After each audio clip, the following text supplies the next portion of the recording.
Assistir filmes no cinema é pecado? Aí você lembra daquela filha que não era cristã e insistentemente dizia para sua mãe, a mãe dela era cristã: mamãe, vamos comigo no cinema, minhas colegas vão e levam suas mães, só eu que não posso. Vamos, vamos, vamos. Um dia a mãe, com tanta insistência, a mãe era uma cristã, disse: então tá, filho, eu vou. Orou, pegou a Bíblia e foi. A filha já disse: mãe, mas não precisa de Bíblia. Filha, onde não posso levar a Bíblia, eu não posso ir. Então vai. Chegou lá, um cinema superlotado de gente. A mãe chegou, a primeira coisa que ela fez foi ajoelhar numa cadeira.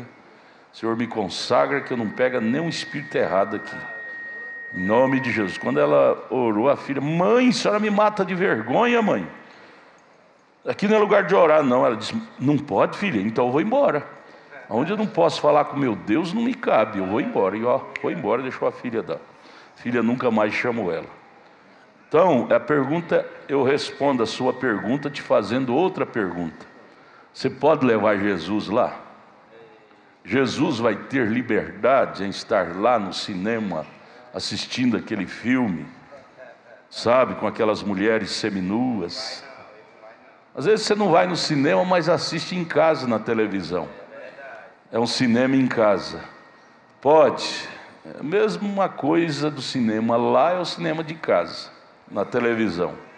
Jesus tem liberdade de assistir filmes com você diante de uma televisão? Não é? Essas novelas cheias de beijinho, beijinho, tudo falso, esse amor de novela. Eu não creio que Jesus tem liberdade de assentar numa poltrona e assistir esses filmes pornográficos, novelas sensuais, essas coisas, que não tem, na televisão não tem coisa pura. Muito, de 1 milhão às vezes acontece uma coisa. Não é bom você ficar sem a companhia de Jesus, é muito perigoso. Um pouquinho que Eva ficou, o diabo, através da serpente, a pegou. Se pega espírito na televisão, no rádio, o irmão Brana disse: eu peguei um espírito ouvindo um pregador, até pregador no rádio. Você tem que ter anticorpos para poder assistir. E eu pergunto, será que tem? Será que tem? Deus ajude, Deus tenha misericórdia, amém? Pastor Adalto, vou fazer esta pergunta para ajudar uma pessoa minha.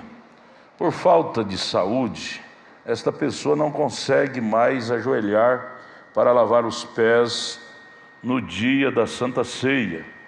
E por isto esta pessoa acha que não pode mais participar da Santa Ceia, por não ter condições físicas para lavar os pés. Pastor, por favor, ajude esta pessoa. Explique de acordo com a Bíblia, com as mensagens, se podem participar da Santa Ceia e não lavar os pés, ou se deve parar de tomar a ceia.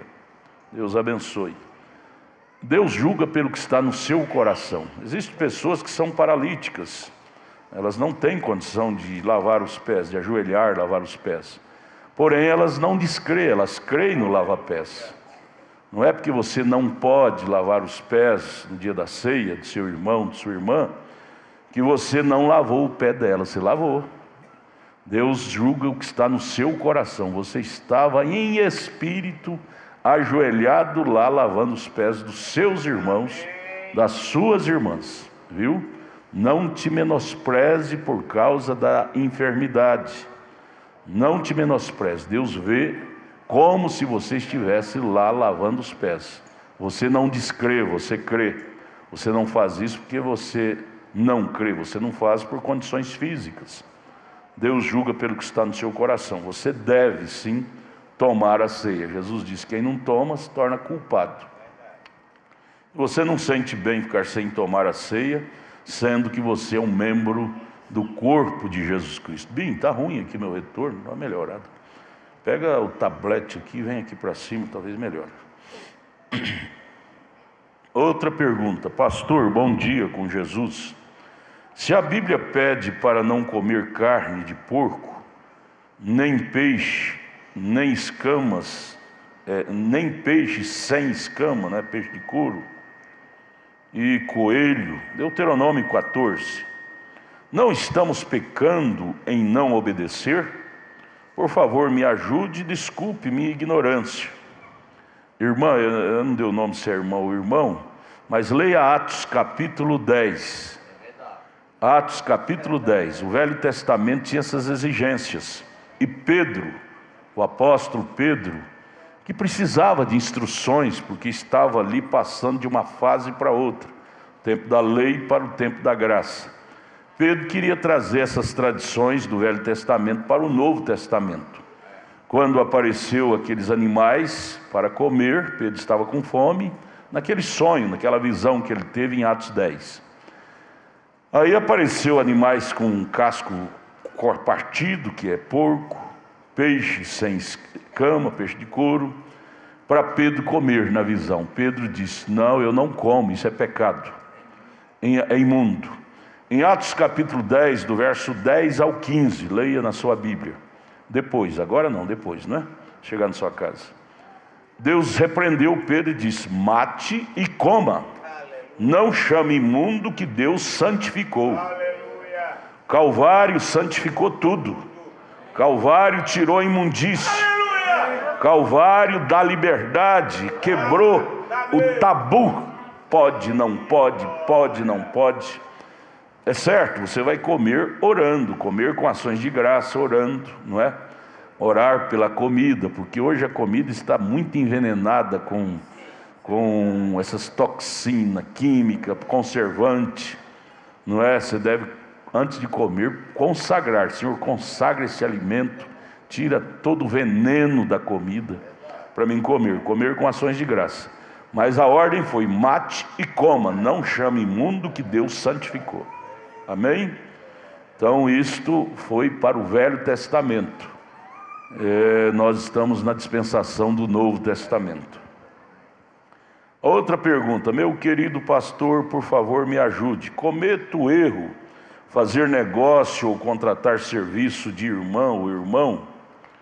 Os profissionais que conheço em alguns ramos são do Tabernáculo da Fé. Estou em dúvida se contrato ou não. A pergunta, eu sei, é porque foi ensinado aqui que você deve evitar de fazer negócio com o irmão da fé. Por quê? Não é que o irmão é mau ou que a irmã é má, mas o diabo é mau. O diabo fará tudo para colocar problema, para vocês ter arranhões, para depois vocês não ter paz, congregar junto, lavar os pés dele na ceia, os pés uns dos outros. Então evitar é melhor do que remediar, não é? Evitar é bom, não por causa do irmão ou da irmã, mas por causa do diabo, que é astuto. Ele lança problema no tempo que você estiver negociando, ele entra nessas brechas para depois colocar raiz de amargura, desgosto, desânimo, e até não chama nem de irmão, começa a chamar pelo nome, é o João. Nem dobra a língua para dizer o irmão João. Tem que dobrar a língua, é irmão, não é? É irmã. Mas a falta de cuidado nos joga, às vezes, nestas condições. Ter cuidado. Irmã, não é por causa da irmã, não é por causa do irmão, é por causa do diabo, que pode entrar no nosso meio e trazer problema. Até visitas. Houve um tempo que era bom visitar os irmãos, visitar a irmã, comer junto, comer churrasco junto, mas com os acontecimentos de anos, temos chegado à conclusão que até essas visitas lambancentas não são boas. Não são boas. Vai na sua casa, vê seu quarto, sua casa, e descobre sua nudez. Nudez quer dizer sua fraqueza, seus pontos fracos.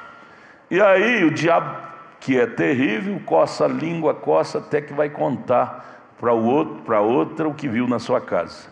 Não é bom essas lambanças de irmão com irmão nas casas. Estamos falando de medicina preventiva. A maior medicina que deveria existir era a preventiva. É melhor a medicina preventiva do que depois ter que tomar o remédio depois que já está doente, não é? E isto, espiritualmente falando, é medicina preventiva. Evite fazer negócio com irmãos. Evite de muita visitinha na casa de irmãos, não é bom. Logo descobre a fraqueza uns dos outros e perde até o respeito. Meu Deus, eu pensava que o irmão era crente. Veja o que eu vi lá. Ora, você viu coisa errada lá na sua casa? Não tem não. Sua casa não tem não. Igual o macaco, enrola o rabo e sai falando dos outros. Ah, o macaco é rabudo. E o dele? Esquece de ver o dele, não é? Então, enquanto estivermos nessa dimensão, Romanos 7 estará no nosso encalce. Um de uma forma, outro de outra. O Romanos 7, o bem que quero fazer não faço, o mal que não quero está comigo. Você vai ter isso te acompanhando enquanto você estiver nessa dimensão de humano. Falhas, rodeado de fraquezas, disse Paulo em Hebreus 5. Então é bom que fique mais longe. Para quê? Para conservar a amizade, para conservar a mente virgem. Não tem coisa mais linda, mais edificante do que ter mente virgem sobre o irmão, sobre a irmã. Ter mente virgem é pensar bem, fazer um quadro bonito daquele irmão. Ou aquele irmão, ele é bem mais crente do que eu. Olha, irmão Chaveiro, irmão Cacheiro. Cacheiro é bem mais crente do que eu, a santidade dele, né? É bom pensar a mais do que pensar a menos uns dos outros. E se você tiver lambanças, amizade lambancenta, comer na casa e todo dia na casa um do outro, tomar cafezinho, você vai descobrir que ele é humano e vai descobrir falha e vai dizer: meu Deus, eu decepcionei com o irmão. Pensei que ele era crente mais do que eu, vi que ele é pior do que eu. Eu te pergunto, isso vai te ajudar? Isso não vai te ajudar. Isso vai tirar a virgindade da sua mente. Virgindade de pureza. Então evite. Pastor, mas então fraternidade não é bom? É bom lá no céu. Aqui é na igreja. Na igreja é bom, se abraça, pega na mão, conversa, sorri. Mas cada um para sua casa. Evite de estar visitando. Isto é medicina preventiva. Evita do diabo entrar no meio e depois ter que ficar bicudo irmão com irmão, porque teve arranhões, teve desgastes. Todos os desgastes é por causa de aproximação. Aquela engrenagem começa a rodar em cima de engrenagem sem lubrificação, desgasta e tem que trocar. Engrenagem com engrenagem sem lubrificação, desgasta, corrói. E assim é crente com crente sem prudência. A lubrificação chama prudência, Espírito Santo. Vai desgastar e vai precisar de trocar. Aí tem que trocar amizade com aquele irmão, com aquela irmã e discriminar. Aquele irmão não é da minha panelinha mais. Aquela irmã não é da minha panelinha mais. Olha, isso é horrível acontecer entre os irmãos. Isso é horrível. Nós temos que ter uma panelona só com todo mundo dentro. Todo mundo dentro, viu? Então, irmão, irmã, está respondido, não está? Pegue uma pessoa incrédula, sabe por quê? Porque o incrédulo, se der problema, você manda embora, despede, termina o negócio e nunca mais vai ver. Um irmão dá problema, você vai ter que ter contato. Lavar os pés dele dia da ceia, lavar os pés dela. E aí vai lavar os pés, mas não vai poder olhar na cara dele. E ele me deu um prejuízo. Porque a mente humana é cruel. Enquanto não nascer de novo, lembra. Jesus nos perdoa e esquece, mas nós, humanos, temos essa coisa ruim. Difícil esquecer. Então, é preferível fazer negócio com incrédulo, vai trabalhar no seu trabalho, na sua empresa, contrata pessoas que não são crentes. Tudo bem, toda regra tem exceção. Existem pessoas que são nascidas de novo, que nunca vai te dar problema. Mas, se puder evitar, é melhor. Santo não tem estrela na testa. Você diz, esse é santo, esse não é. Esse não vai me dar problema, esse vai. Não tem estrela na testa. Então é melhor usar, grosso modo, dizer, Eu amo demais minha irmã para me enredar com ela. Eu amo demais meu irmão para me enredar com ele, depois eu tenho que ficar de mal dele. Deixa eu ficar de longe, porque de longe, flor de longe cheira mais. Quando estivermos nessa dimensão, temos que ter essa prudência. Prudência e caldo de frango não faz mal para ninguém. Viu? Prudência e caldo de frango não faz mal para ninguém. Faz é bem, viu? Faz é bem. Tudo certo? Tudo certo. A irmã Lídia está reclamando que muitos membros do conjunto não estão tendo tempo para vir ensaiar no sábado. E ela está tendo dificuldade porque está preparando para o encontro que vamos ter aqui. E aí não ensaia, ela manda o áudio através do Zap. Mas áudio não afina. Áudio você tem uma noção, afina é aqui no ensaio no dia de sábado. 4 horas da tarde ela começa. Às vezes é porque todos que estão aqui é porque eu convidei, convidei. Mas não é porque eu convidei que você tem que fazer de qualquer jeito. Eu convidei do fundo do meu coração. Mas cabe a você ver se você tem condição. Às vezes é seu trabalho, suas ocupações, não tem condição de você vir nos ensaios. Você não vai perder o arrebatamento por não poder cantar no conjunto de jeito nenhum. Isso é um acessório. Ninguém perde o arrebatamento por não poder pregar aqui no púlpito, ou cantar no conjunto, ou tocar. Não, nós temos que tirar essas coisas infantis da nossa cabeça. É melhor ter poucos, mas que tenha condição de vir ensaiar, do que ter muitos e depois não ensaia, fica coisa desafinada. A irmã Lídia fica sentido, não é bom. Então, você mesmo chega para a irmã Lídia e diga: irmã Lídia, eu não tive, como nós temos ali a irmã Samua, ela ama cantar, mas ela foi sincera, disse: eu não tenho condição de vir em todos os ensaios. Então, pastor, me desculpe, mas eu vou sair do conjunto. E foi entendido, ela está ali feliz, não perdeu o seu arrebatamento. Vocês querem cantar? Cante dueto, solo, quarteto, trio. Aqui no domingo à noite, ensaia depois da escola, você não vai deixar de cantar porque não está no conjunto, não vai deixar, não é? E assim, tocadores, técnicos de som, vocês não são obrigados, Deus vê, Deus respeita a condição de cada um. Deus respeita, desde que você esteja no Espírito. Não é que você senta lá que vai deixar de ser crente, não. Você continua amando, o cantor está cantando, o conjunto está cantando, e você está cantando com eles aqui, É o Espírito Santo, não é que você senta lá que você deixou de participar do conjunto. Você continua participando do conjunto em espírito lá, torcendo e aplaudindo na alma, no espírito, o sucesso deles, viu? Mas é bom ser mais sincero. Eu não tenho condição, meu trabalho não me oferece condição de vir nos ensaios. Eu não posso cantar no conjunto, que eu vou atrapalhar. Deus te louva muito mais do que fazer de qualquer jeito, aí fica ruim, desafina. Tá, me perdoe, mas eu tenho que dar essa nota para não ferir vocês. Senão você vai se sentir ferido, eu vou ter que sair do conjunto, o pastor me chamou com tanto carinho. Não, Deus sabe, Deus conhece. Sabe suas ocupações, seu trabalho. E assim no diaconato, e todo o ministério. Viu? Deus entende. Se um dia você tiver um trabalho que lhe dê condição, está aberto, né? Está aberto. Amém? Fica leve, não fica, irmã Lídia? Sim, fica leve. Amém. Nós vamos agora, me dá meu som aqui maior um pouquinho. Cadê você? Está aqui? Mais alto, mais um pouquinho aqui. Nós vamos agora ficar de pé. Vamos ler a Bíblia.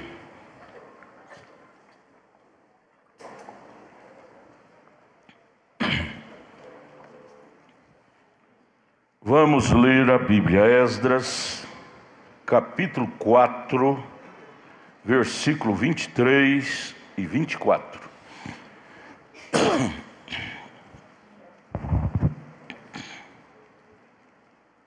Então, depois que a cópia da carta do rei Artaxerxes se leu perante Reum e Sinzai, o escrivão, e seus companheiros, apressadamente foram eles é o tal dos samaritanos, Foram eles, os judeus.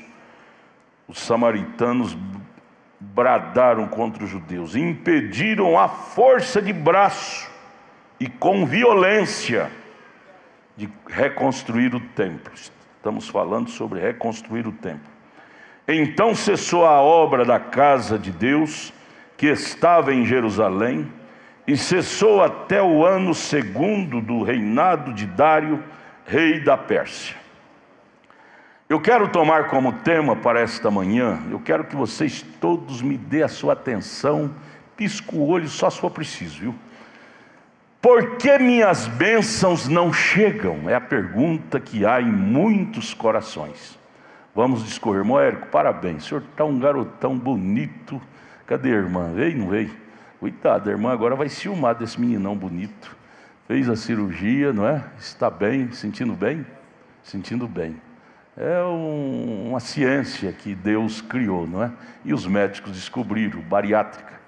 Já estava com a pressão descontrolada, diabetes descontrolada.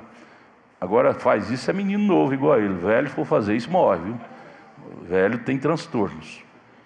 E Deus deu essa graça, já perdeu quantos quilos? 14 quilos dentro de 15 dias, parece, né? Pouco tempo. Parabéns, parabéns. Deus te abençoe. Toda honra, toda glória a Jesus Cristo. Nós vamos frisar, pontuar, meditar enquanto vamos ler. Nós vamos ler a Bíblia, só a Bíblia. A Bíblia é a mensagem é a Bíblia. Dentro desta pergunta: por que minhas bênçãos não chegam a mim? Estão travadas e não chegam. Por que minhas bênçãos não chegam a mim? Senhor Jesus nos abençoe. Vamos ouvir um hino com conjunto. Eu quero que vocês conservem as suas Bíblias abertas aí em Esdras. Esdras capítulo 3, agora do verso 8 a seguir. Esdras capítulo 3, verso 8. Não feche, nós vamos discorrer dentro da Bíblia nosso estudo nesta manhã. Porque... Cadê meu som?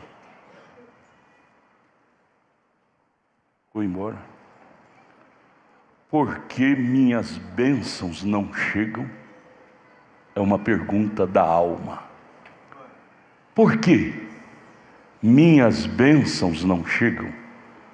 Preste atenção, por favor, vocês estão aí fora, venha para dentro, gente. Vocês não vêm na igreja para ficar aí fora, vem para cá. Nós vamos entrar agora no estudo muito sério, muito sério. Nós estamos deixando o Espírito Santo nos levar a um novo ministério, viu? A um novo ministério. E você pode deixar isso passar por alto e você vai perder muito se você não levar a sério isto.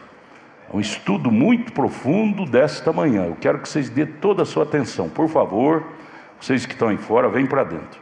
A grande pergunta que existe quase em todas as almas é esta: por que minhas bênçãos não chegam mais para mim?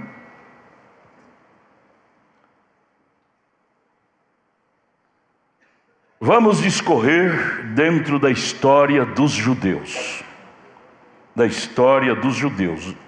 Eles são tipos nossos. Lá foi material, físico, e nós somos judeus espirituais. Lá foi a igreja física. Aqui é a igreja espiritual. No ano 605, eu quero que vocês prestem bem atenção nessas datas, isso tem muito sentido. No ano 605 a.C., eles, os judeus, foram levados para a Babilônia por volta do ano 605 a.C. Jeremias profetizou isto, Jeremias 25, verso 11 e 12, Jeremias 29, verso 10, e outras escrituras, como Daniel, capítulo 9, falou de 70 semanas. Passaram ali 70 anos, 70 anos, sob cativeiro do rei babilônico, Nabucodonosor. Babilônia invadiu Jerusalém, invadiu a Judéia. e levou cativo. Todos os judeus foram levados cativos para a Babilônia. E então a Judéia passou a ser governada pelo Império Babilônico. No ano 586, já sob o governo babilônico, 586 a.C., os babilônicos derrubam o templo de Salomão, porque eles sabiam do grande segredo que era o templo, era a presença de Deus, era tudo, era a força do povo de Israel, estava no templo. E uma vez derrubada, Israel perderia a força, mesmo Israel não estando mais ali governando. Mas o diabo, figurado em Babilônia, sabe qual é o segredo da força da igreja. E uma vez ele desativando esse segredo, ele vence a igreja. Então, com esta unção maligna, os babilônicos derribaram o segredo. Salomão, ao edificar o templo, disse: Senhor, faça que em quaisquer circunstância, em qualquer lugar, que alguém em desespero orar, levantando as mãos, ou simplesmente lembrando do templo, seja ajudado onde quer que for.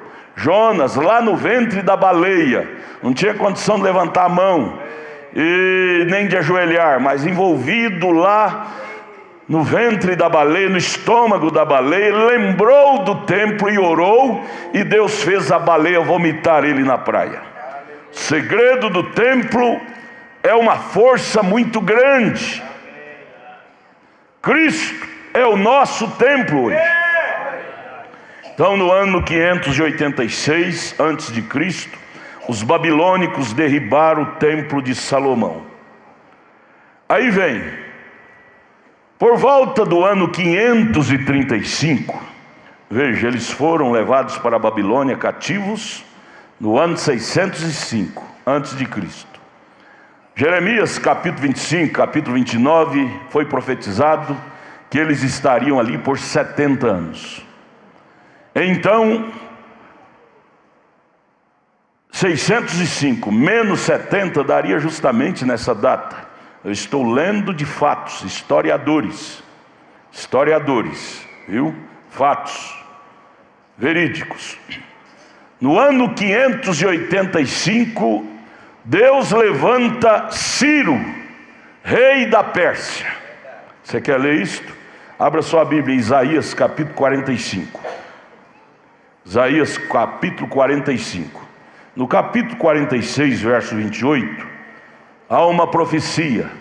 Isto foi há 160 anos antes de Ciro nascer, do rei Ciro, que se tornou rei da Pérsia, nascer. Já houve essa profecia de Isaías a respeito de Ciro, que nasceria, que seria o pastor. Deus usaria ele, mesmo sendo um ímpio, um incrédulo, mas para ajudar Israel a sair do cativeiro. Veja Isaías 44, verso 28. Quem diz de Ciro? É meu pastor, Deus dizendo, e cumprirá tudo que me apraz, dizendo também a Jerusalém: sê edificada, e ao templo: funda-te. Através de Ciro, Deus delegou essa autoridade para reedificar o templo quando ele viesse. Aí no verso 1 do capítulo 45 diz: assim diz o Senhor ao seu ungido, a Ciro. Ciro já se tornou ungido de Deus, mesmo sendo incrédulo, mas Deus pegou aquele incrédulo para fazer um instrumento nas mãos de Deus, para trazer a libertação de Israel. Que Deus tinha que usar um rei, uma política, um poder, não tinha outra maneira, tinha que ser um poder. Então Deus, através de Ciro, essa profecia foi 160 anos antes de Ciro nascer, mas falou exatamente o que aconteceria. Veja, Isaías 45, verso 1. Assim diz o Senhor ao seu ungido, a Ciro, a quem tomo pela sua mão direita, para abater as nações diante da sua face: eu soltarei os lombos dos reis, para abrir diante dele as portas, e as portas não se fecharão. Deus usaria Ciro para libertar Israel do cativeiro babilônico. Isto ocorreu no ano 535, em torno dessa data, antes de Cristo. Tudo bem. E agora, sob o governo de Ciro, porque Babilônica foi o império cabeça de ouro que Nabucodonosor sonhou e Daniel traduziu. Está escrito lá em Daniel capítulo 5, capítulo 6. Cabeça de ouro, império babilônico, governando o mundo todo, inclusive a Judéia. Mas veio peito de bronze, que era os persas, encabeçado, peito de prata, não é? Encabeçado pelo imperador, o rei Ciro, rei da Pérsia. E ele derrubou a cabeça de ouro que era o império babilônico, profetizado por Deus. Para quê? Agora, sob o governo de Ciro, rei da Pérsia, que tinha derrubado o reino babilônico, ele libera, Deus pôs no coração do rei da Pérsia, o rei Ciro, liberar os judeus a voltarem para Jerusalém e inclusive para reconstruir o templo do Senhor que Babilônia havia derribado. Ciro sabia que os hebreus estavam muito tristes, ao ponto de nem cantar hinos, dependurou seus instrumentos lá em Babilônia, nem tocava hinos do Senhor em Babilônia, principalmente após descobrir que o templo, a casa de Deus, tinha sido derribada. Eles estavam angustiados, e Ciro foi sensibilizado por esta angústia dos judeus, e logo que ele retomou o governo, tomou da mão dos babilônicos, a primeira ação do rei Ciro foi liberar os hebreus para voltar à sua pátria. Só da primeira vez, rei Ciro liberou 50.000 hebreus, com cavalos, carros, animais e tanta gente, para voltar para a sua pátria, que agora estava invadida pelos babilônicos, pelo povo da Síria, inclusive um grupinho ali que veio da Síria chamado samaritanos, que era descendente da Síria, e estava lá gente que se tornou gente da terra hebreia. Na ausência dos verdadeiros hebreus, o inimigo entrou para possuir a terra dos hebreus. Mas Deus, que não deixa a coisa errada permanecer para sempre, usou um incrédulo, um rei Ciro, para virar o quadro, para cumprir a promessa que ele tinha dado a Abraão 430 anos atrás, que a sua semente lhe daria a terra. E permaneceria, não só daria para perder. Deus não te dá o Espírito Santo para perder, não. Deus não te dá a vida eterna para perder. Deus prometeu a Abraão que daria a Palestina para Israel, mas não era para a Babilônia tomar de novo e ficar para sempre nas mãos dela. Promessa de Deus é promessa de Deus. Rebente onde rebentar, quebre onde quebrar, mas a promessa de Deus prevalecerá. Ele usará até um ímpio, mas aquilo vai ser reafirmado, o pacto de Deus.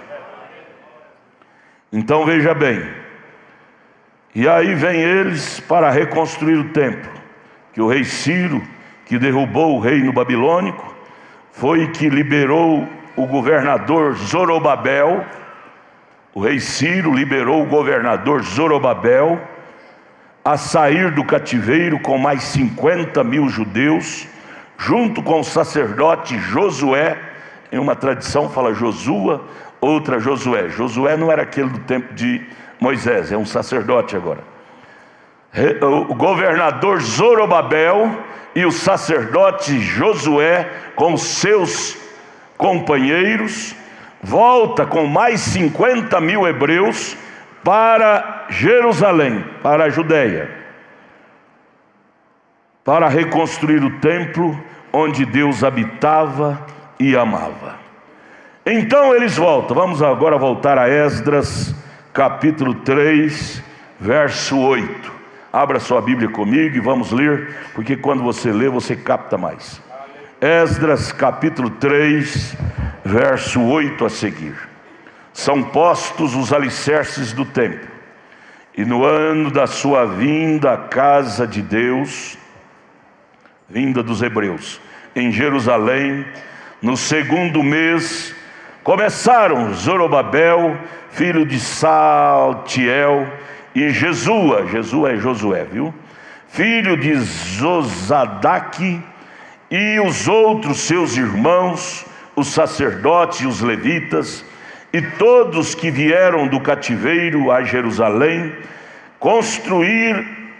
constituíram levitas da idade de 20 anos daí para cima, para que aviassem a obra da casa do Senhor.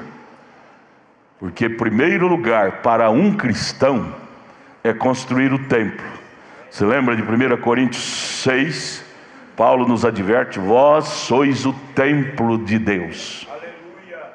Primeira coisa, quando o cristão é desterrado da sua pátria, nossa pátria é a palavra, nossa pátria é Cristo. Aleluia. Cristo é a nossa pátria. Para os judeus era lá a Palestina, para nós é a palavra. Para os judeus, primeira coisa foi reconstruir o que os inimigos derribaram, reconstruir o que era precioso para Deus e para eles, que era o templo. Para nós, os crentes, quando perdemos batalha e Deus nos dá uma nova chance, a primeira coisa é reconstruir o templo de Deus que somos nós. Vocês estão dispostos a assumir esse novo ministério de reconstruir o templo de Deus?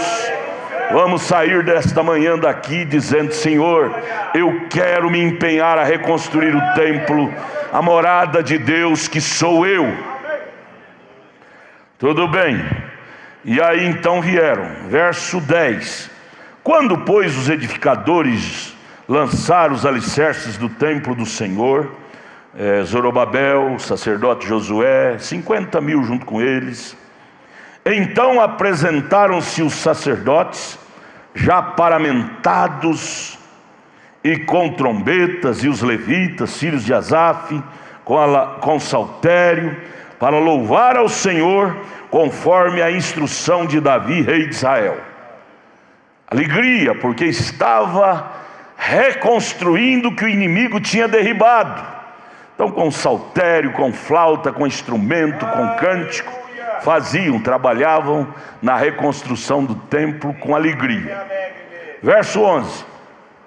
E cantavam às revezes, e louvando e celebrando ao Senhor, porque é bom, porque a sua benignidade dura para sempre sobre Israel. E todo o povo jubilou com grande júbilo, quando louvou ao Senhor pela fundação da casa do Senhor. Bombinho, me dê na minha caixa um retorno maior. Porém, muitos dos sacerdotes e levitas e chefe dos pais, já velhos, que viram a primeira casa sobre o seu fundamento, vendo perante seus olhos esta casa, aqueles antigos que lembraram do tempo que Salomão construiu o primeiro templo, e agora vendo que Babilônia derrubou, e agora vendo Zorobabel com o sacerdote reconstruindo o templo, aqueles anciãos, vendo perante seus olhos esta casa, choraram em altas vozes. Ô irmão, é motivo de chorar, de alegria, quando você vê um irmão reconstruir o templo, reconstruir sua vida espiritual. É motivo de choro ao ver a igreja reconstruindo sua vida para Cristo.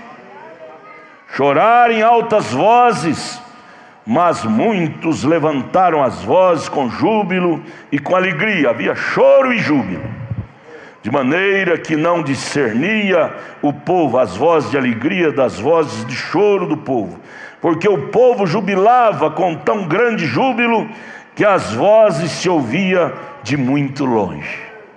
Você não pode ter vergonha de louvar, de dar glória a Deus. As vozes deles ouvia de longe. júbilo dos hebreus ao ver o templo sendo reconstruído se ouvia de longe.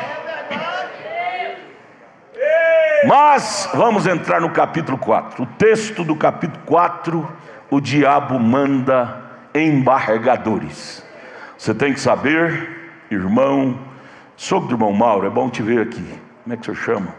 Ele foi diácono, deu a vida por esse ministério. Isso é para o senhor, é para mim, é para nós, irmão Francisco. Todas as vezes que você intenta reconstruir o templo de Deus, que é você, para Cristo, prepara-te que você vai ter empecilhos. Prepara-te que você vai ter embaraço, obstáculo no seu caminho, de um jeito ou de outro, para te atrapalhar. Agora surge esse grupo aqui. Veja o texto que inicia o capítulo 4. Os samaritanos acusam os judeus ao rei Artaxerxes e a construção do templo é proibida. Samaritanos que vieram com a ausência dos judeus lá em Palestina, os samaritanos que vieram da Síria e se fizeram judeus, até por o nome de samaritanos, se apossaram, disseram: olha, vocês não vão construir o templo. O diabo sabe o significado do templo. Os samaritanos sabiam o significado do templo. E eles se opuseram, fizeram uma carta e mandaram para o rei, porque tinha que ter decreto, para o rei baixar um decreto proibindo os judeus de reconstruir o templo. Ora, se agora o governo estava na mão de Ciro, não era mais na mão de Babilônia, porque os samaritanos tinham entrado lá sob a permissão de Babilônia, vieram da Síria, mas agora a Babilônia caiu. Que autoridade samaritano tinha para impedir o governo de Ciro? Nenhuma. Que autoridade o diabo tem? Porque o nosso Ciro veio. Por 4.000 anos, amados, nós estivemos longe da nossa pátria. Mas há 2.000 anos o nosso Ciro, chamado Jesus Cristo, veio. E a proposta de Jesus Cristo é nos dar subsídio para nós reconstruir o nosso templo, reconstruir nossa vida. E o samaritano, que é o diabo, quer barrar, mas o samaritano tem que saber que o reino dele já acabou, o império da Babilônia já acabou, agora é império de Ciro, agora é império de Cristo. Cristo é o nosso Ciro. Mas veja o texto: os samaritanos acusam os judeus ao rei e a construção do templo é proibida. Veja, o diabo é corajoso, hein? Eu não vou deixar você ser mais crente, eu não vou deixar você reconstruir sua vida espiritual. Eu te tomei, você agora é meu. O diabo é bocudo, não é? Assim estavam os samaritanos lá.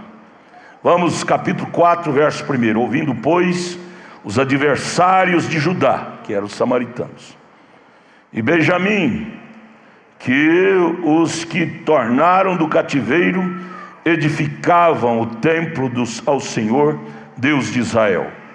Aí, até hoje essa velha história não acaba.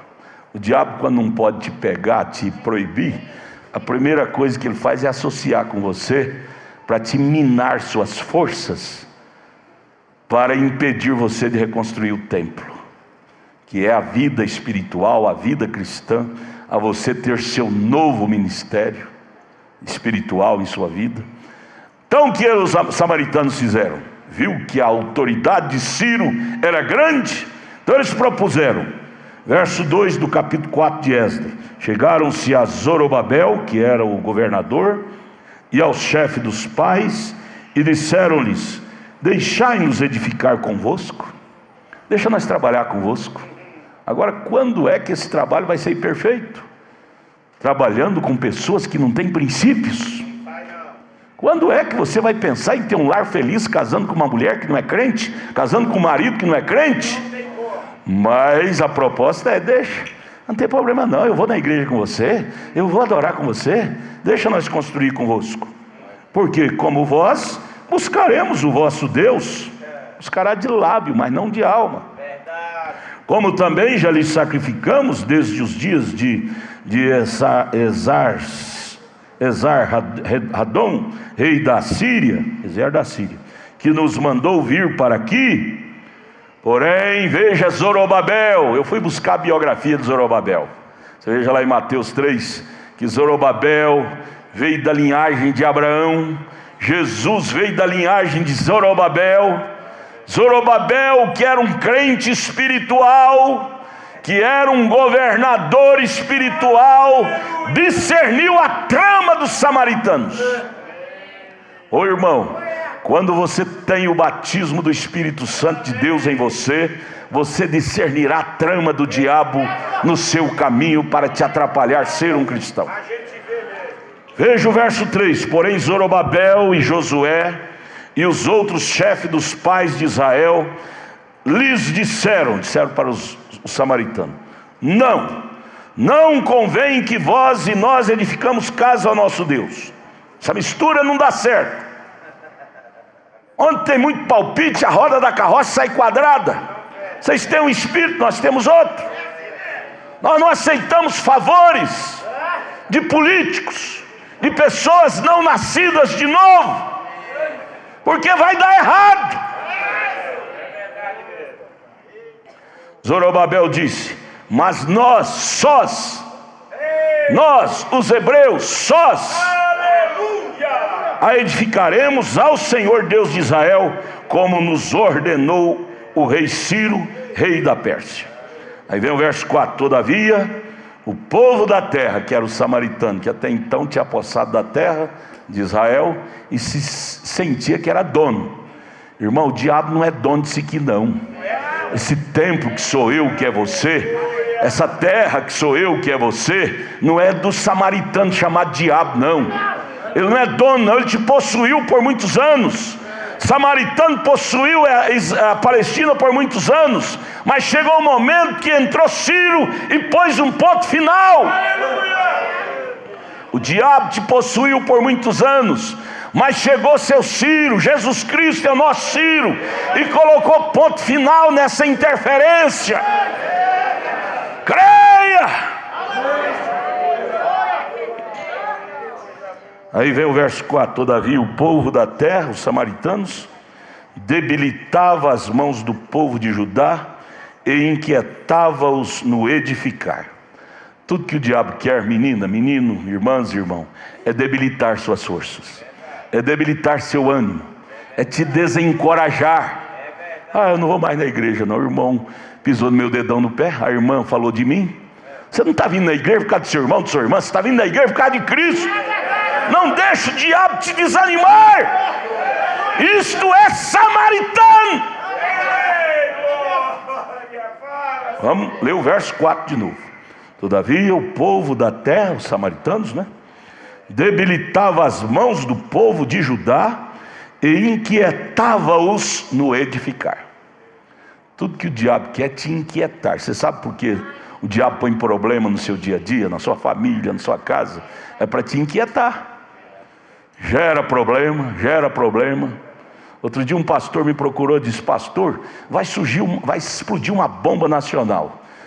Na hora eu estremeci, mas depois o Espírito Santo foi trabalhando comigo e disse: olha, é o Salmo 90, caia 1000 ao meu lado, 10.000 à minha direita, mas eu não tenho que me abalar com explosão de bomba nenhuma não.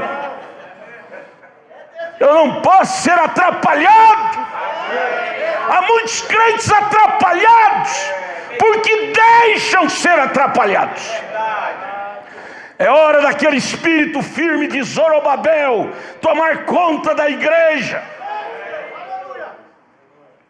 Aí vem o verso 5: e alugaram contra eles os samaritanos. Veja, eles investem caro na obra. O diabo não trabalha de qualquer jeito, irmão. Às vezes nós, como cristãos, aqui trabalhamos de qualquer jeito. O diabo investe alto. Veja o verso 5: e alugaram contra os hebreus conselheiros para frustrarem o seu plano todos os dias de Ciro, rei da Pérsia, até ao reinado de Dário, rei da Pérsia. Aí vem o verso 6: e sob o reinado de Assuero, no princípio do seu reinado, escreveram uma acusação contra os habitantes de Judá e de Jerusalém. Lavraram uma carta contra Israel e mandou ao rei Assuero, Artaxerxes, para proibir Israel de reconstruir o templo, dizendo: eles não têm condição, eles é culpado nisso, errou naquilo outro, não tem condição. Essa cartinha o diabo está divulgando até hoje contra você, irmão. O diabo está divulgando até hoje contra você. Aquele crente não tem condição, aquela crente não tem condição. Mas vamos aqui agora para o versículo que lemos na abertura, capítulo 4, verso 23 ao 24. Você veja bem, amados, que o diabo não brinca. Você não pode ganhar de você através de seus argumentos. Ele parte para o braço. Isto tem que ficar vacinado na igreja. Veja, vamos ler o que lemos na abertura da mensagem. Esdras 4, agora 23 e 24. Então, depois que a cópia da carta do rei Artaxerxes se leu perante Reum e Sinzai, o escrivão, e os seus companheiros, apressadamente foram eles a Jerusalém aos judeus. O rei deles autorizaram eles, o rei samaritano, autorizaram eles impedir, por preto ou por branco, que os judeus reconstruíssem o templo. Assinaram a carta com o carimbo do rei babilônico, que já estava desautorizado. O reino agora não era de Babilônia, era Ciro, era da Pérsia. Carimbo falso. Mas eles foram até com o nariz aberto. Eu tenho a carta, eu tenho autorização para me impedir esses hebreus reconstruir o templo. E foram para lá. E foram preparados. Você não brinca com o diabo, irmão Brana disse. Você não tente encarar o diabo de uma forma carnal, o diabo te vence. Você tem que estar revestido de um poder sobrenatural. Como homem, o diabo nos vence fácil, mas como cristãos ele não vence. E aí eles vieram a Jerusalém aos judeus e os impediram à força de braço e com violência. Irmão, o diabo é que usa violência. O Espírito Santo está escrito em Zacarias, não é por força, não é por violência. O Espírito Santo age pelo Espírito de Deus. E aí vem eles, os samaritanos, para impedir Israel de reconstruir o templo pela força da violência. Eu acho lindo. Aquele pregador T.L. Osborne, ele nunca deu conta de aceitar a mensagem do irmão Branham, mas ele admirava demais o irmão Branham. Ele conta, eu tenho uma gravação dele, ele contando quando ele conheceu o irmão Branham. Ele vem do mundo pentecostal, e lá entre os pentecostais, para expulsar demônio, tem que gritar a maior altura para ver se o diabo sai com medo. Ele admirou demais na reunião do irmão Branham, porque o irmão Branham expulsava os demônios com a voz suave, baixa e firme. T.L. Osborne, esperando que o irmão Branham ia expulsar os demônios, gritando. De repente o irmão Branham dizia: pode abrir os olhos que o diabo foi embora. T.L. Osborne ficou espantado: como é que pode? Eu estou ouvindo no mundo pentecostal que expulsa demônio gritando, esse homem fala suavemente e o diabo o respeita. Esse homem tem uma coisa singular com ele. Porque isso é tradição dos samaritanos. Vencer no braço, vencer com violência. Mas a tradição de Jesus Cristo, chega aquele demoniado gadareno que tinha 6.000 demônios sobre ele. Jesus nem palavra proferiu, só deu uma olhada para aquele endemoniado, já o desmontou totalmente. E aqueles demônios começaram a esconjurar, a dizer: Jesus, filho do Deus Altíssimo. Jesus, filho do Deus Altíssimo. Anás, Caifás dizia que ele era Belzebu, mas o endemoniado reconheceu que ele era Deus. Irmão, não queira ganhar no grito, não. Não importa o que as pessoas nos julguem, o importante é o que Deus nos julgue.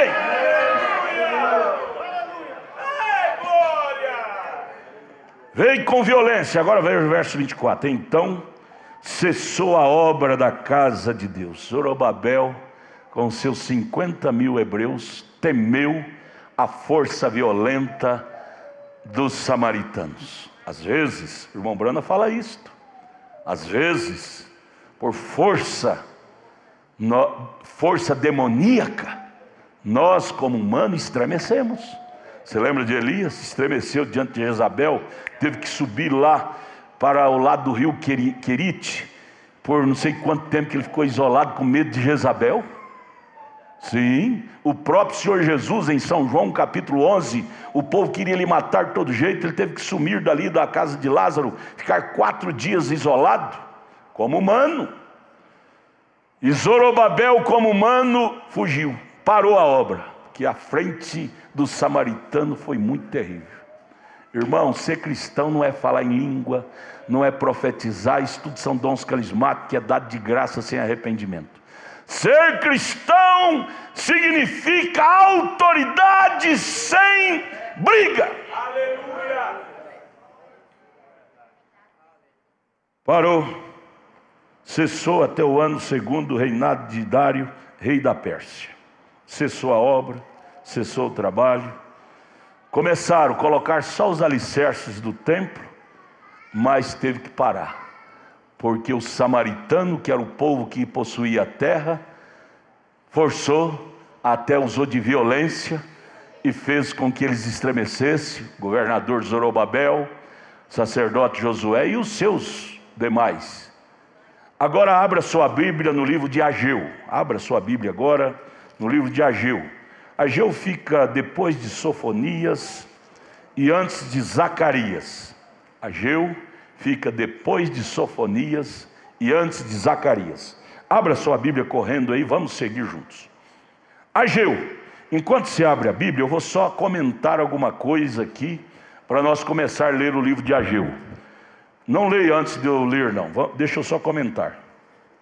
Ciro, rei da Pérsia, havia permitido que 50.000 judeus exilados voltassem a Jerusalém sob a liderança do governador Zorobabel. Estou lendo a história. E do sumo sacerdote Josué. Durante o 2º ano do seu retorno, o ano 536, 535, foram lançados os alicerces do templo.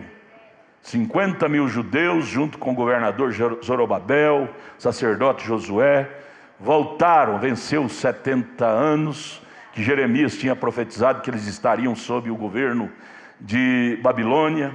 Agora voltaram e começaram a estabelecer os alicerces do templo que Babilônia derrubou no ano 586. Eles voltaram, você sabe, o cristão, a primeira coisa quando ele volta para a palavra é consertar o altar, consertar a vida espiritual. O cristão não é daquela maneira que volta para Cristo e quer levar a vida do jeito que estava, não. Não, cristão está figurado aqui na vida dos judeus. Primeira coisa que eles vieram, quando voltou para terras deles, foi reconstruir aquilo que era de prioridade, que era o templo, a casa de adoração. Sem presença de Deus, eles não teriam sucesso. Sem cultivar presença de Deus, o templo que somos nós, aí vem a grande pergunta: por que minhas bênçãos não chegam? Porque o templo está derrubado. Aí vem, sob a liderança de Josué e Zorobabel, durante o 2º ano do seu reinado, de Ciro, 536, 535, foram lançados os alicerces do templo. Porém, a oposição dos samaritanos fez cessar a obra. Consequentemente, os judeus tornaram-se espiritualmente apáticos. Tudo que o diabo quer é fazer de você um crente apático, sem estímulo, sem força, para expor o sinal, para cultivar a vida cristã. A força dos samaritanos, a força política, bélica, estremeceu os judeus e fizeram deles se tornarem apáticos, sem ação. Passar-se-ia então, passou ali, eles pararam de reconstruir o templo. Sabe quantos anos eles ficaram com a obra parada? Passou 16 anos até que retomasse a construção da casa do Senhor Deus. Deus então envia-lhe o profeta Ageu e Zacarias para encorajá-los a recomeçar a obra.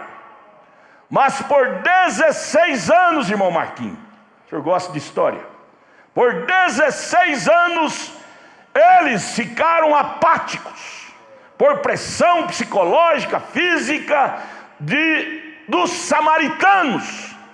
Irmão, será que o diabo não está fazendo de você um crente apático, desencorajado, desanimado? Tudo que o diabo quer é te conservar apático. Saiba disto. Eu estou aqui nesta manhã para denunciar o samaritano.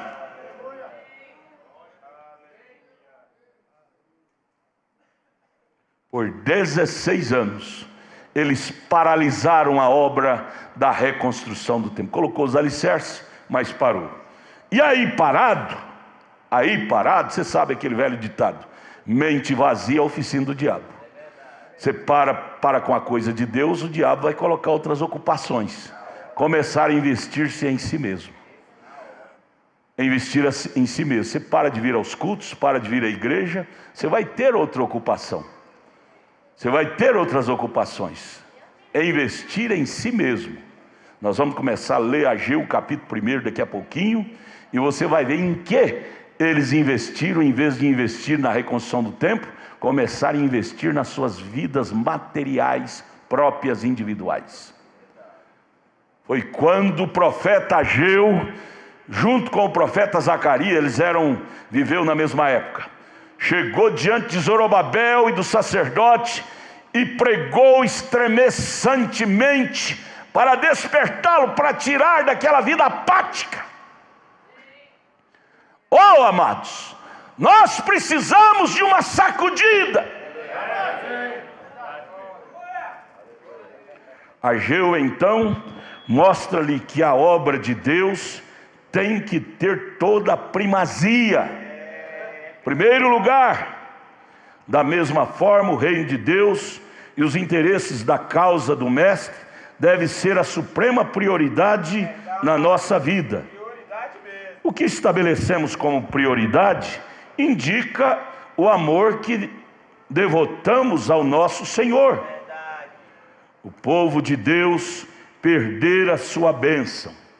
Aí vem a grande pergunta: por que minhas bênçãos não chegam? Parou de vir. Você viu lá no capítulo lá que começamos lá a ler, capítulo 3, 4 de Esdras, o povo construindo cheio de bênção, de alegria, de louvor, de tamborim, de flautas, mas agora se tornou apático. Por que você começou na fé tão alegre, irmã?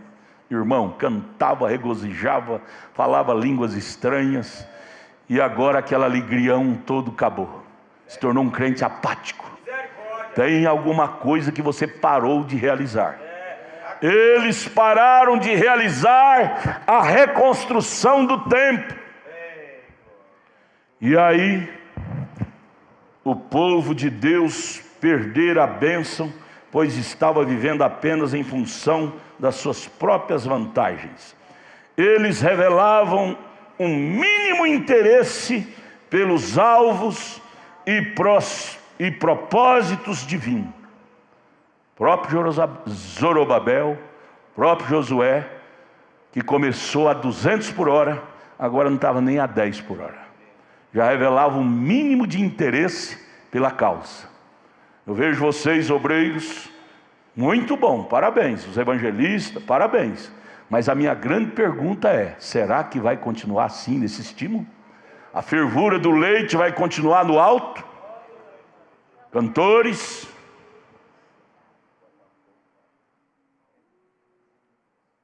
de igual modo, poderemos esperar um declínio das bênçãos e da ajuda de Deus em nossa vida, se não estivermos vitalmente interessados pela sua obra, tanto no lar quanto na vida prática. Vamos agora começar a ler Ageu capítulo 1. Por favor, você que não trouxe Bíblia, leia na Bíblia do seu vizinho. leia na Bíblia da sua vizinha. Eu quero que nós saiamos daqui nesta manhã com o coração ardendo de vontade, voltar a reconstruir o templo de Deus que somos nós. É um novo ministério está proposto para nós. Ageu capítulo 1. No ano 2º do rei Dário, no 6º mês, no 1º dia do mês, veio a palavra do Senhor pelo ministério do profeta Ageu a Zorobabel, filho de Saltiel, príncipe de Judá, e a Josué, filho de Josadaque, o sumo sacerdote, dizendo: eles que tinham sido enviados para a Palestina para reedificar o templo, tinha sido enviado pelo rei Ciro. E aí eles tinham chegado ali, verso 2: assim fala o Senhor dos Exércitos.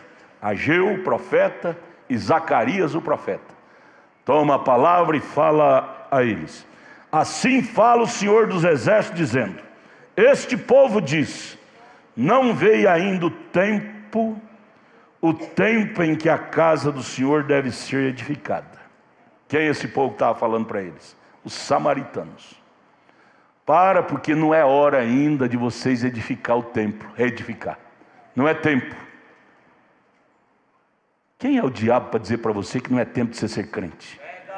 Quem é o diabo para dizer para nós que não é tempo de nós ter os dons espirituais em nossas vidas? Olha, se Deus mandou, se o nosso Ciro mandou, mas eles deixaram ser desanimados por os samaritanos. Para com isso, não é tempo ainda de reconstruir a casa de Deus. Moça, você está nova ainda, vai dar umas festadas aí. Quando você ficar velha, você vira crente. Rapaz, você está novo ainda, não pensa nisso não. Quando você ficar velho, você vira crente. Não é tempo. Não é tempo? Será que nós temos tempo para perder tempo? Jesus ainda vai demorar tanto assim? Olha, cuidado com o tempo. Cuidado em perder tempo. Veja, esse é o profeta Ageu, juntamente com o profeta Zacarias, com o dedão de profeta na cara de Zorobabel, daqueles 50.000 hebreus, alertando, chamando a atenção deles. Verso 3: veio, pois, a palavra do Senhor pelo ministério do profeta Ageu, dizendo para Zorobabel, o governador, e o povo: é para vós tempo de habitardes nas vossas casas estucadas, e esta casa há de ficar deserta? Não é tempo para reconstruir a casa de Deus, mas é tempo para edificar suas casas estucadas, cheias de mármore, cheias de obras decoradas, e a casa de Deus ficar deserta. Obreiros, diáconos, evangelistas, isso é para nós. Isso é para nós. O tempo de Deus pode ficar desertado. As nossas casas, a nossa vida particular tem que estar linda, linda, brilhante. Mulheres, donas de casa, passa dia e noite dando brilho no piso da casa, mas na casa espiritual está fedendo mofo, suja. Não tem tempo para ler a Bíblia, não tem tempo para orar, não tem tempo para jejuar, mas tem tempo para as outras porcariadas da vida da carne.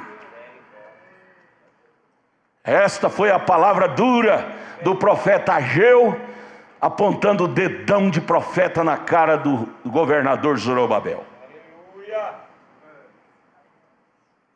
Verso 4: para vós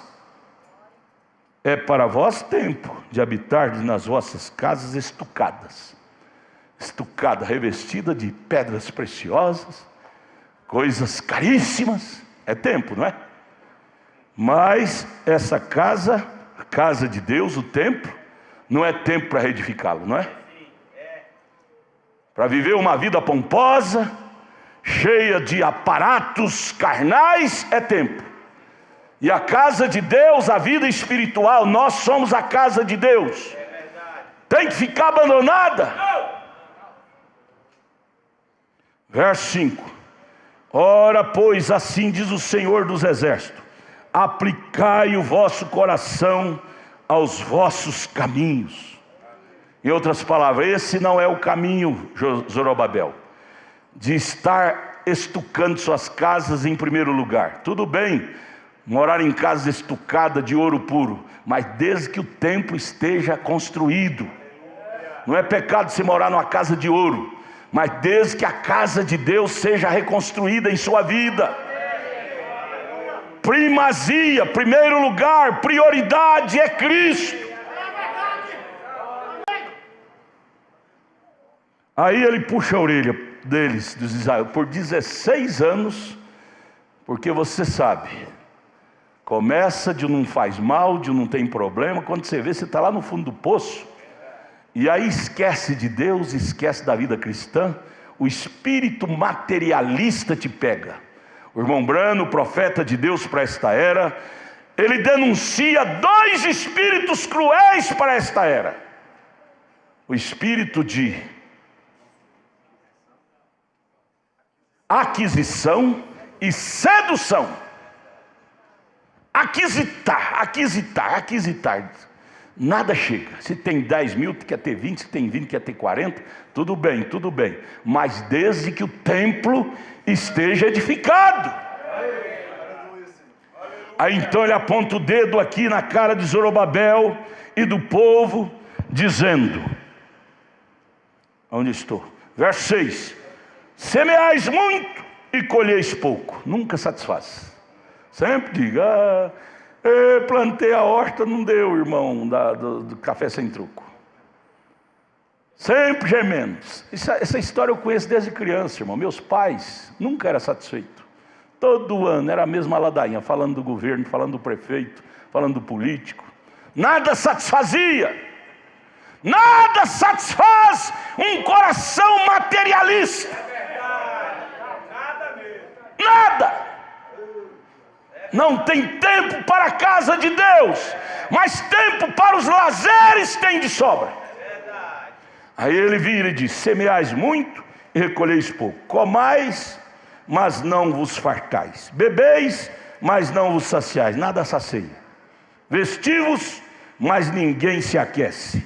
E o que recebe salário num saquitel furado, num saco furado. Nada satisfaz. Se ganha 1.000, quer ganhar 2.000, e não dá. Ganha 2.000, não dá. 1.000 não dá, 2.000 não dá, 10.000 não dá, porque a necessidade sempre é maior do que é o que ganha. A saída sempre é maior do que as entradas. Não satisfaz. Esse espírito de insatisfação não é de Deus. Quem está falando isso é a Bíblia. É o profeta Ageu. É a boca de Deus.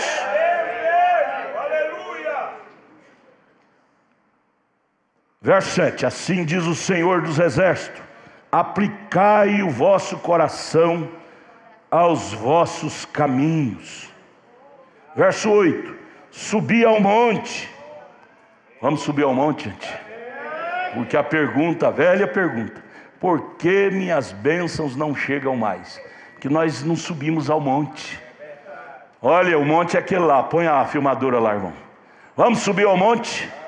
Estatura do varão perfeito. O diabo não dá conta, ele tem sebo nos pés, ele não dá conta de subir ao monte. Essa palavra subir ao monte foi a Zorobabel, que era o tipo de Cristo. Você é este Zorobabel nesta manhã, e a palavra vem a nós: subir ao monte. Subir ao monte, composto de 7 degraus: fé, virtude, conhecimento, temperança, paciência, piedade, amor, Espírito Santo, que é o próprio Deus. Assim diz o Senhor dos subir ao monte. Verso 8: vamos subir ao monte? Ou vamos ficar ao pé do monte? Que até então eles estavam ao pé do monte. Subir ao monte. Cristo está mais alto, gente. Ou nós não estamos em uma mera religião do baixo. Nossa religião é do píncaro. Vamos ao píncaro. Vamos subir o monte. da estatura do varão perfeito. Sem isto é impossível reconstruir o templo. Subi ao monte, trazei madeira, edificai a casa, e dela me agradarei, e eu serei glorificado, diz o Senhor. O que agrada a Deus, irmão, não é propriamente dinheiro. Dinheiro são acessórios. O que agrada a Deus é a casa reedificada. E essa casa sou eu. Essa casa somos nós. Não adianta você trabalhar dia e noite, noite e dia, buscando dinheiro, dinheiro, e ter seu templo desarrumado, sua vida espiritual desarrumada. Foi o que eles estavam fazendo, estucando suas casas, linda, linda. E a casa de Deus, que era o templo, que eram as suas almas, estava toda enredada, paralisada. Samaritano, que é o símbolo do diabo, fez frente e fez com que eles parassem a reconstrução do templo. Tudo que o diabo quer, você não acordou ainda. Você pensa que é seu irmão, sua irmã que está te atrapalhando? Não é não, é o samaritano, é o diabo, que está querendo que você pare. Mas agora está aqui Ageu. Não pare, não pare.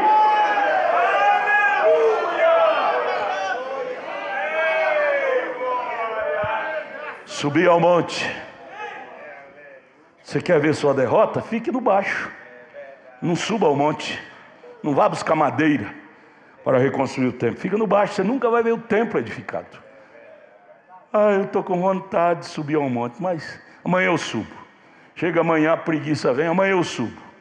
E vamos procrastinando. Amanhã eu tomo decisão. Amanhã eu levo mais a sério. E esse amanhã nunca chega. Não é hora mais de estar fazendo propósito. É hora de ação. Eu estou orando. Você tem que lembrar que a palavra oração, ela tem duplo sentido. Orar e agir. Ação.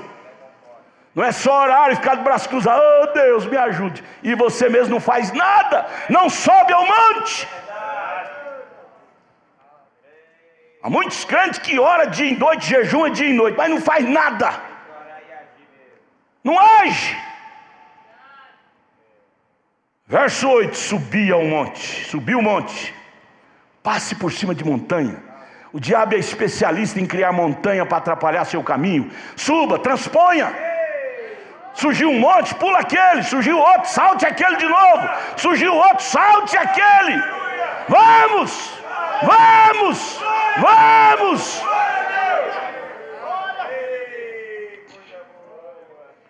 Porque eu agradarei de vocês assim.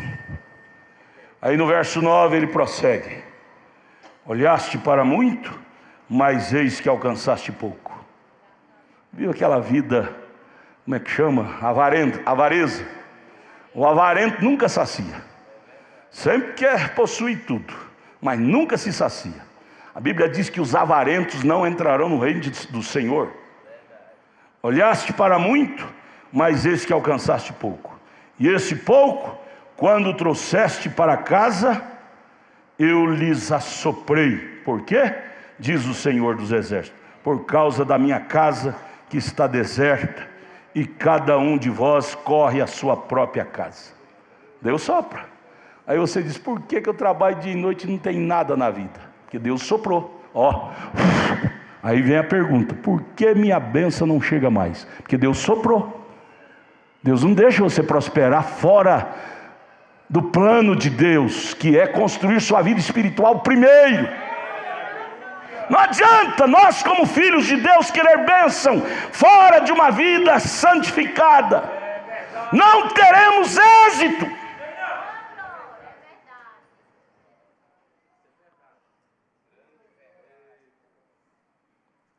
Verso 10. Por isso, aí vem a resposta. Por que as minhas bênçãos não chegam mais? Está aqui a resposta no verso 10. Por isso, retém os céus e o seu orvalho, e a terra retém seus frutos. Suas bênçãos ficarão retidas, ó Zorobabel, enquanto você não colocar em primeiro lugar a reconstrução do templo. da casa de Deus, que é você. Irmão, você é esse Zorobabel, eu sou esse Zorobabel, nós somos este Zorobabel. E às vezes estamos paralisados por 16, outros até mais anos, com o necessário paralisado, e queremos ser abençoados. Deus retém a bênção. Por quê? Minhas bênçãos não vêm mais? Você parou de reconstruir o templo, parou de priorizar a Deus. Verso 11, o que acontece?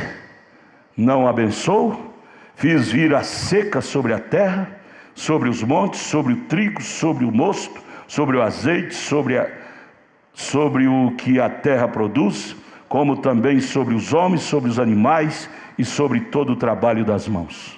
Seca. Senhor, mas eu trabalho com a minha família dia e noite e a coisa só está indo para trás. Você é filho de Deus, você é o Zorobabel de Deus. Deus não te abençoa enquanto você não voltar para Deus, não trabalhar o seu espiritual, que é o templo primeiro. Seca tudo, seca até o estímulo de ser crente, seca, até o estímulo de ser crente, seca. Não é eu que estou falando, é a Bíblia, estou lendo para vocês a Bíblia. Aí Zorobabel, que era um filho de Deus, você sabe, filho de Deus, por mais dura a palavra que vem, ele sente, ele muda. Quem não muda é filho da serpente, mas filho de Deus, ele tem a sensibilidade, ele não sai murmurando. Zorobabel não saiu murmurando do pastor dele, que era o profeta Ageu. Esse homem está enjoado demais. Não, veja aqui o verso 12. Então ouviu Zorobabel, filho de Seatiel, e Josué, filho de Josadaque, sumo sacerdote, e todo o resto do povo, a voz do Senhor, seu Deus, e as palavras do profeta Ageu, como o Senhor Deus o tinha enviado, e temeu o povo diante do Senhor. Irmão, é hora de temer. Então Ageu, o embaixador do Senhor, falou ao povo conforme a mensagem do Senhor, dizendo: eu sou convosco, diz o Senhor. Quando você se humilha, quando você propõe recomeçar sua vida cristã, você ouvirá esta frase do Senhor: eu serei convosco, eu sou convosco. Quando Zorobabel propôs em se consertar, ele ouviu a frase: eu sou convosco. Que voz doce! Em tempo de seca, em tempo de escassez, Zorobabel ouve essa doce voz: eu agora sou convosco. Ah, irmão, ainda há jeito. O trono de misericórdia ainda está aberto.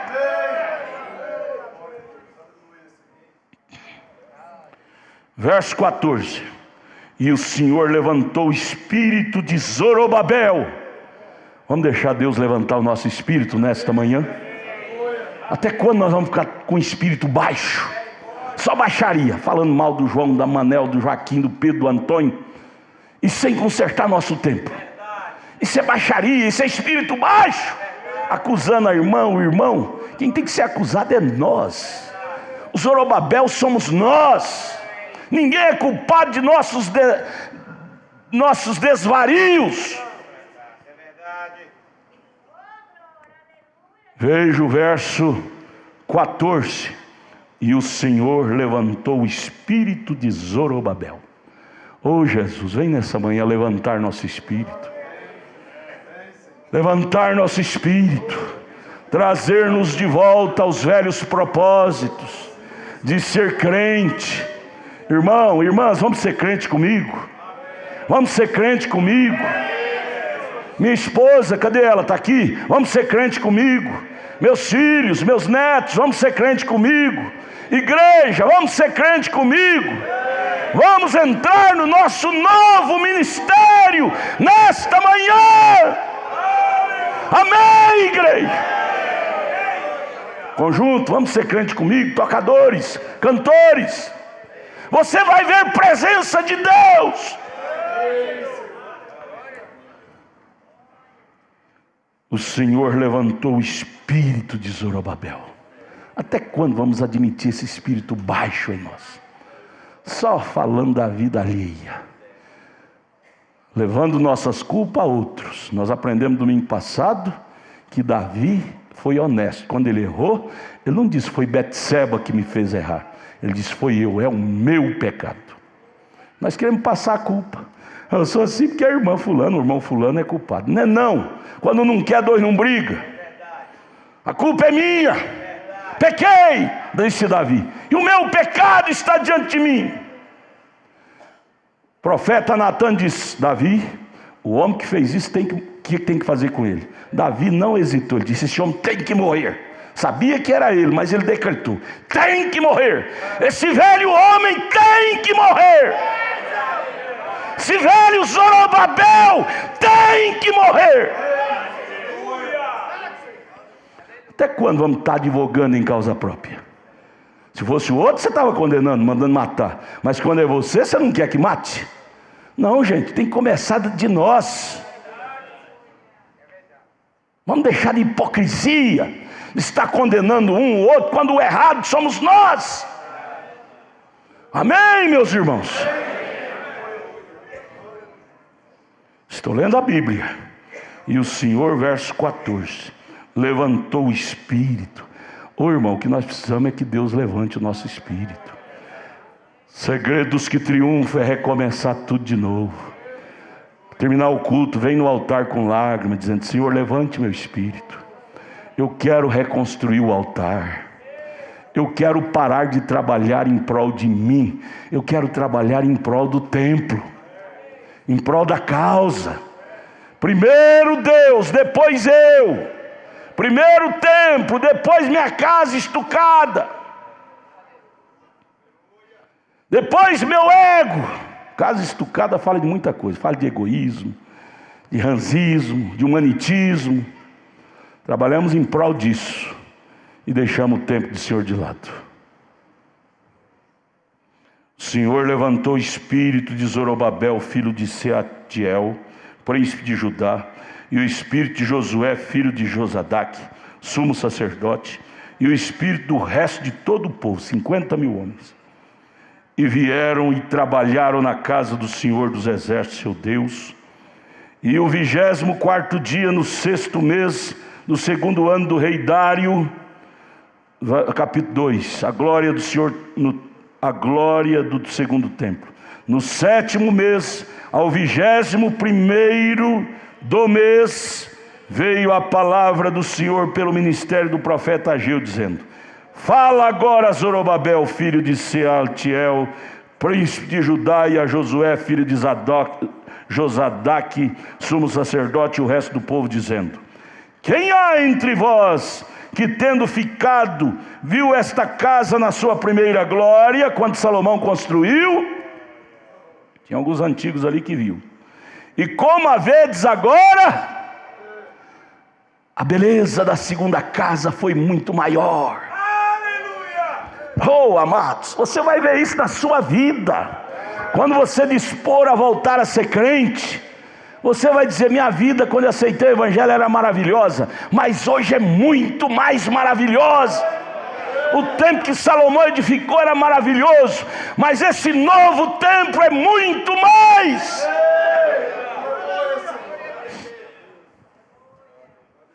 Depois do templo edificado, 6 anos demorou.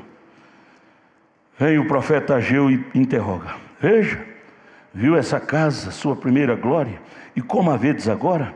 Não é essa como nada em vossos olhos, comparada com aquela antiga?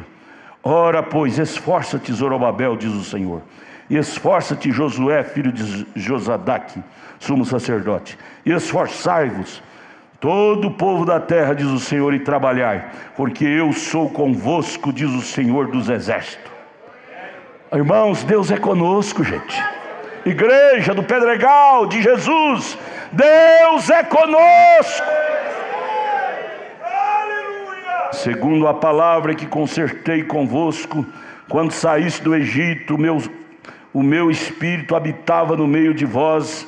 Não temais, porque assim diz o Senhor dos Exércitos: ainda uma vez daqui a pouco, e farei tremer os céus, e a terra, e o mar, e a terra seca, e farei tremer todas as nações. Aí vem a profecia de Jesus: e virá o desejado de todas as nações, e encherei esta casa da glória, diz o Senhor dos Exércitos. Minha é a prata, meu é o ouro, diz o Senhor dos Exércitos. A glória desta última casa será maior do que a da primeira, diz o Senhor dos Exércitos. E neste lugar darei a paz, diz o Senhor dos Exércitos. Irmão, a glória do segundo nascimento é maior do que a glória do primeiro nascimento. Natural fala do espiritual.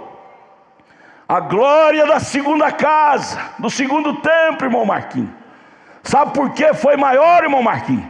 No templo primeiro que Salomão edificou, foi glorioso, mas não foi tanto. Sabe por quê?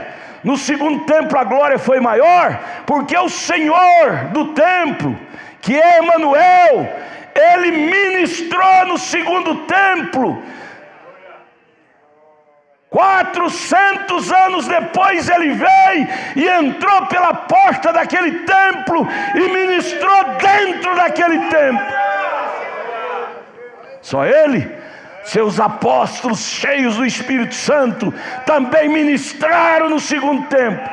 No primeiro templo Jesus não ministrou fisicamente, mas no segundo templo Jesus, Deus, Emanuel, ministrou fisicamente.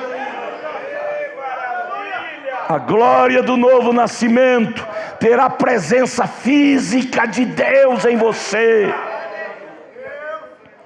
Igreja, vamos gemer pelo novo nascimento, pelo segundo templo, pela reconstrução da vida espiritual.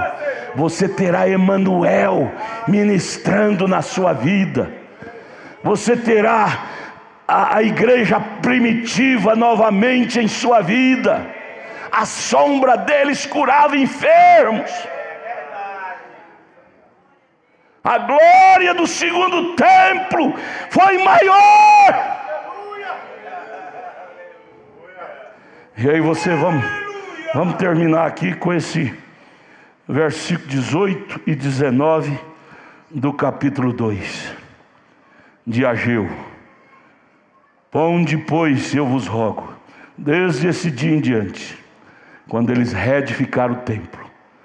Quando eles reedificaram o templo, ele disse: desse dia em diante, o que vai acontecer? Desde o 24º dia do mês 9, desde o dia em que se fundou o templo do Senhor, ponde o vosso coração nessas coisas. Há ainda semente no celeiro, nem a videira, nem a figueira, nem a romeira, nem a oliveira tem dado os seus frutos. Mas desde esse dia vos abençoareis e as sementes produzireis.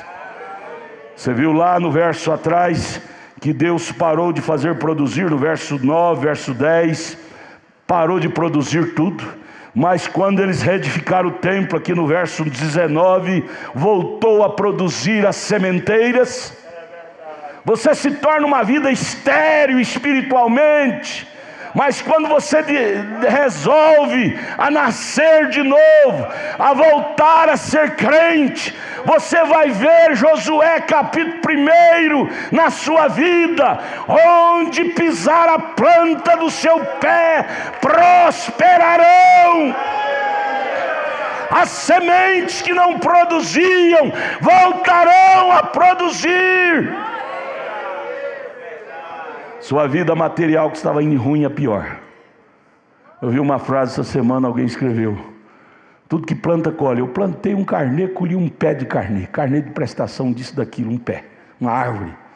Isso é para quem paralisou a construção do templo. Crente espiritual não faz carnê de prestação sem necessidade. Não faz dívida, porque sabe que isso é um laço. Ele tem a que emprestar, não a pedir emprestado. Isso é Deuteronômio 28. a sementeira voltará a produzir. Por quê? Porque a glória do segundo templo é maior do que a glória do primeiro templo. A glória do nascido de novo é maior do que a glória do não nascido de novo. Em Cristo Jesus, igreja, nós temos tudo para ter sucesso. Porém, fora de Cristo, só vai haver miséria. Você vai trabalhar igual um louco, dia e noite, você e sua família, e a coisa vai vazar como saco furado. Volte a ser cristão, volte a ser dizimista, volte a ser crente, volte a vir aos cultos. Eu estou gritando. Quarta-feira nós estamos tendo o estudo dos selos. São cultos sobrenaturais, e a igreja vazia. Volte, gente, volte. Vamos voltar ao princípio. Oh, Zorobabel! Vamos terminar. Então fique aí. Por que minhas bênçãos não chegam? Porque você parou a construção do templo. Você deu ouvido aos samaritanos, e você ficou 16 anos sem construir o templo. Zorobabel ficou 16 anos. Você faz quantos anos que você parou de ser crente? Pode me dizer? Quantos anos você parou de ser espiritual, passou a ser carnal? Trabalha dia e noite, mas não tem nada na vida, só devendo, só dívida. Será que não é o Zorobabel de novo? Você não deixou de ser filho. Zorobabel não deixou de ser eleito, mas ele ficou paralisado, apático. Há muitos crentes apáticos espiritualmente, não tem sucesso. E aí começa a culpar um, culpar outro. Culpado é você, que deu ouvido aos samaritanos. Edinho, você me ama? Eu também te amo. Vamos recomeçar a construção do templo, Edinho, de coração, ou vamos estar empurrando? Amanhã eu vou. É hora, gente. Amanhã pode ser tarde demais. Amanhã não nos pertence. Nossa hora é hoje. Zorobabel, volte, Zorobabel. Samuel, termina aí.